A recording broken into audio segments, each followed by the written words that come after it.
नमस्कार दोस्तों, और साथ ही नमस्कार हमारे कैबिनेट मंत्री सतपाल जी महाराज को मैं सादर धन्यवाद करता हूं कि महोदय ने संज्ञान लिया है और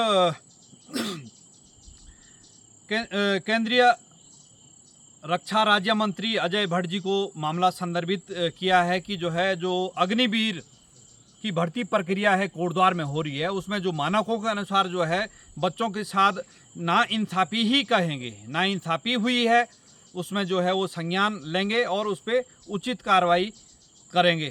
सतपाल जी महाराज को मैं एक बार फिर धन्यवाद देता हूं कि इस प्रकार से जब जिस जनता ने आप लोगों को अपना मत दिया, आपको उसका मत का सबसे पहले तो अन्यत्र भी सोचें, लेकिन अन्यत्र नहीं सोचें तो कम से कम मत का कर्ज तो चुका दें। और लगातार ये वीडियो इसलिए बनाना पड़ रहा है कि जिसके लिए ये महत्व नहीं रखता है। महत्व क्यों नहीं रखता है? क्योंकि मैं पहले भी कह चुका हूं कि जो बड़े मंत्री हैं,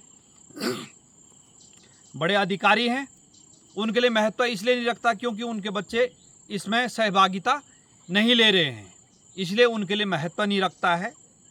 महत्व हम एक मध्यम वर्गीय परिवार, एक जो गरीबी रेखा से नीचे जीवन यापन कर रहे हैं, उनके लिए एक ये IAS IPS की नौकरी है।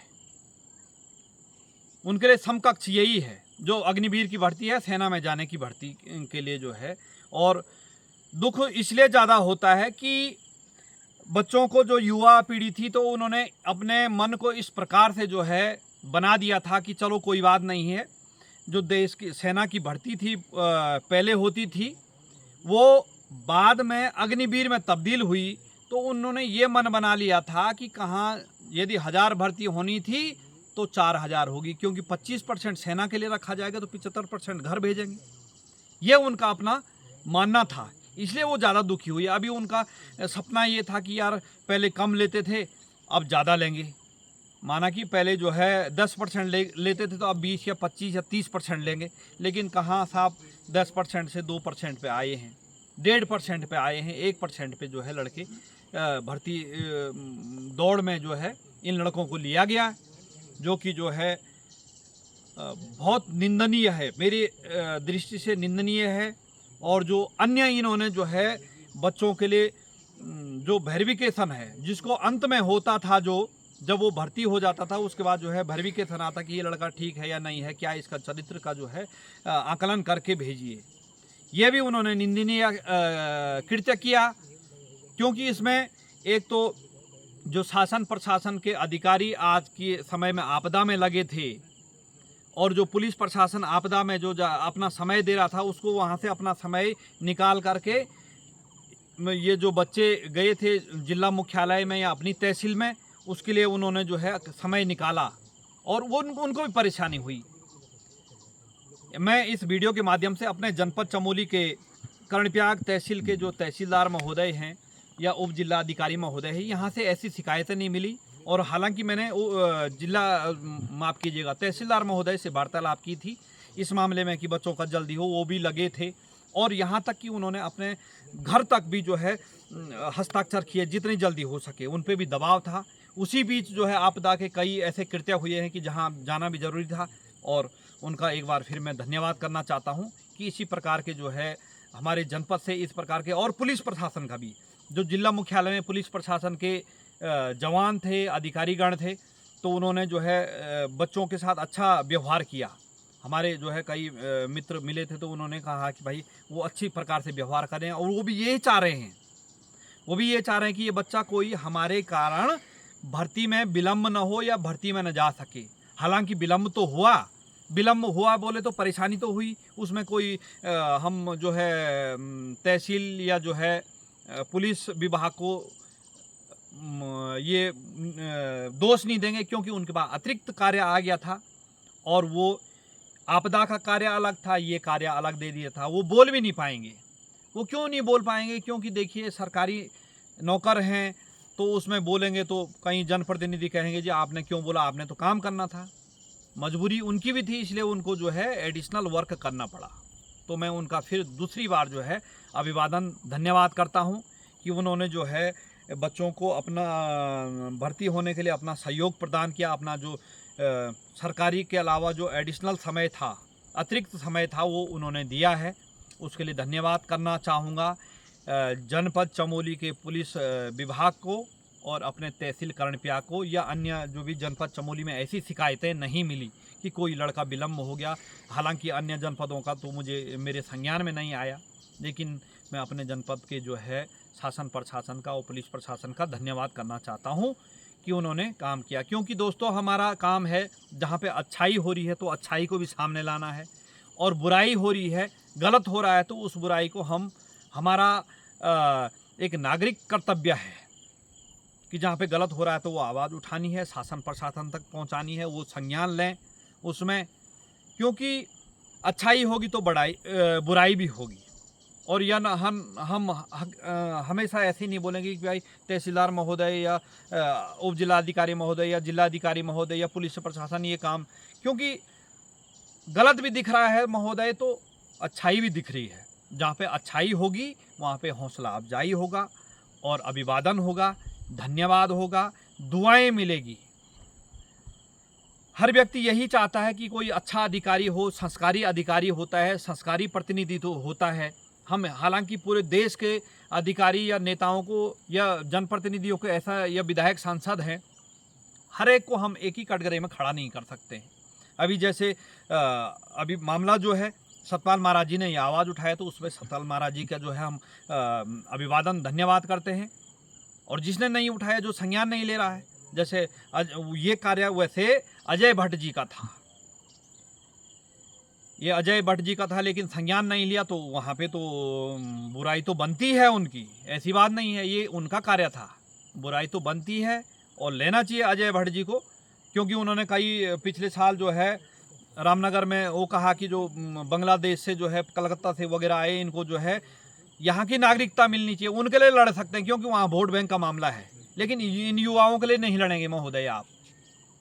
और कहूँगा, सीना ठोक के कहूँगा, मुझे जो है डर किसी का नहीं है। डर किसी का बोले तो डर तब होता महोदय कि जब गलत करेगा।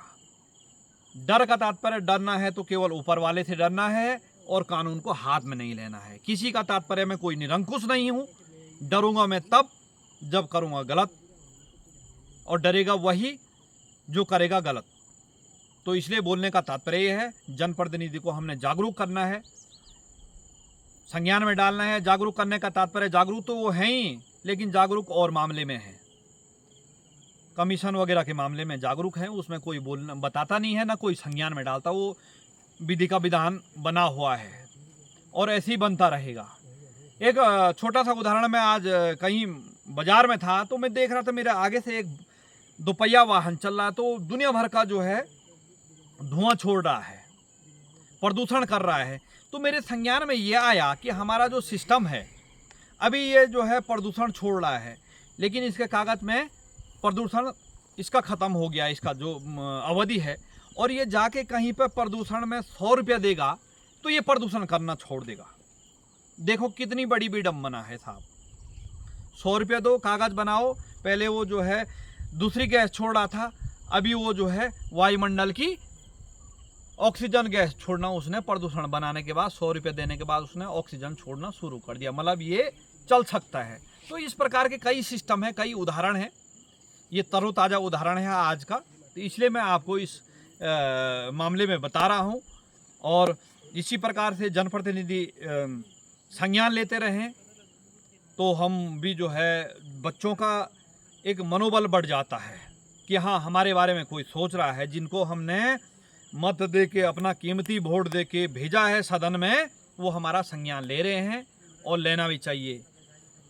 कहीं हम तो ये कह रहे हैं कि यहाँ के सांसद महोदय और विधायक महोदयों को एक जो है शिष्टमंडल बना के जो है रक्षा मंत्री से मिलना चाहिए इनको, कि जो है महोदय, हमारे जो पहाड़ी क्षेत्र में, मैंने कल भी कहा कि हमारे पहाड़ी क्षेत्र में ज़्यादातर युवा जो है सेना से उनको रोजगार भी मिलता है और देश की सेवा भी करते हैं। तो इस मामले में जो है जनप्रतिनिधियों को जो है रक्षा मंत्री महोदय को मिलना चाहिए और यहाँ के बारे में, यहाँ की स्थिति को उनके संज्ञान में डालना चाहिए। हम ये नहीं कहते हैं कि भाई जब किसी चीज़, अब होता ही है कि जिस परिवार में 12-15 सदस्य होंगे तो उसमें क्या है कि 12-15 सदस्य बाजार से कुछ मंगाते हैं तो हर व्यक्ति हर चीज़ का वो नहीं रखता है। जब वो कोई लिस्ट बनाएगा या कोई संज्ञान में बीच में फ़ोन कर दिया मुझे ये लाना, तो वो सामान ला सकता है। वही मेरा बोलने का तात्पर्य ये है कि जब यहाँ के सांसद महोदय, यहाँ के विधायक महोदय रक्षा मंत्री के संज्ञान में डालेंगे, क्योंकि उन्होंने देश की सुरक्षा भी देखनी है और कई अन्य अतिरिक्त कार्य होंगे, अतिरिक्त भार उनके पास होगा, तो ये जब संज्ञान में डालेंगे तो वो उसको जो है कुछ संशोधन करके उत्तराखंड के युवाओं के लिए भर्ती का अतिरिक्त जो है कोटा लेके आएंगे। तो और हर व्यक्ति, ऐसा नहीं है कि जब बच्चा सड़कों पे उतरेगा तो तभी जो है आप संज्ञान लेंगे। वैसे बड़े सीधे मन से संज्ञान लेना चाहिए, और कोई तोड़ फोड़ करेगा तभी संज्ञान लें। भाई प्यार से जो काम हो जाता है, बोल के हो जाता है, तो उसको लेना चाहिए। माननीय सांसद महोदय, यदि आपके कोई इष्ट मित्र इस वीडियो को देख रहे होंगे तो माननीय सांसद महोदय हमारे तीरथ सिंह रावत जी तक पहुंचाने की कृपा कीजिएगा, जहां से कि वो संज्ञान लें और हम उनका भी अभिवादन करेंगे। जो संज्ञान लेगा, जो बढ़ाई लायक होगा बढ़ाई करेंगे, जो घटाई लायक होगा तो वो आप जानते ही हैं होगा। तो ये है दोस्तों, एक तीसरी बार फिर जो है कैबिनेट मंत्री सतपाल जी महाराज का हम अभिवादन करते हैं। उन्होंने संदर्भित किया है मामला कि इस पे जो है यथाशीघ्र और यथोचित कार्रवाई हो, जिससे कि बच्चों का मनोबल बना रहे और वो फिर अगली भर्ती के लिए जो है अपनी कोशिश करते रहें। उससे क्या होगा, मेरा भी एक मानना था कि जैसे कई लोग कहे कि वैकेंसी कम होगी। यार जो बच्चा जो है हमेशा सुबह शाम दौड़ रहा है, तो कम से कम उसको यदि वो दौड़ में पास करा देते इसको मानक के अनुसार, तो वो कम से कम इन चीज़ों को मानक के अनुसार हो गया, तो वो इन चीज़ों में थोड़ा दौड़ में अपना समय कम दे के जो उसका रिटर्न है, जो लिखित एग्ज़ाम है या अन्य में अपना समय जो है ज़्यादा दे, तो ये हो सकता था। लेकिन पहली सीढ़ी में उनको जो है, जो दौड़ पहली सीढ़ी होती है उसी में भार कर दिया, तो इससे कहाँ बच्चा आगे बढ़ेगा। वो तो हमेशा फिर उसकी दौड़ जो है दौड़ की उसको अभ्यास करने की ज़रूरत नहीं है। अभ्यास का तात्पर्य नॉर्मल अभ्यास करने की ज़रूरत है, लेकिन वो भी फिर जो है वो जो लिखित परीक्षा है उसको समय नहीं दे पाएगा। अब वो जो है बड़ी मुश्किल से तब तक जो है, जब तक वो रिटर्न तक पहुंचेगा, लिखित परीक्षा तक पहुंच जाएगा, तब तक उसका जो है उम्र का समय निकल जाएगा। तो कम से कम आप भर्ती टीम को ये करना चाहिए था मेरे विचारधारा के अनुसार कि जो मानकों के अनुसार आपने बच्चों को रख दिया, लेकिन रिटर्न में ये है कि जिसका 100 में से 99 है तो उसको पहले प्रायोरिटी दो, फिर 98 वाले को दो, फिर 97 वाले, ऐसी प्रायोरिटी होनी। कम से कम बच्चा ये तो समझ आए कि मेरे में क्या कमी है।